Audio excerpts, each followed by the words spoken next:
Hindi po ba talagang marami na po tayong diva na title. Merong pop diva, may divine diva, may dance diva, meron pa nga po diva, diva of the new millennium.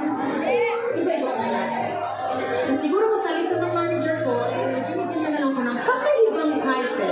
Kasi ayaw na po ng diva. So binigyan niya ako ng Lani Solucha, Asia's Nightingale. Ginawa akong ibon! But seriously, bago ko gagawin ito, i-merge na ito, gusto kong mapaalam muna sa mga certified diva. Si Sasha, si Jaya, si Regine, si Pop, si Miss Curides, at saka po si Mega.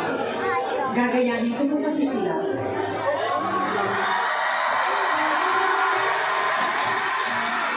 At sana makayanan ko ang pag-aya sa kanila. It's my tribute to the certified local divas, Gumaya Maya.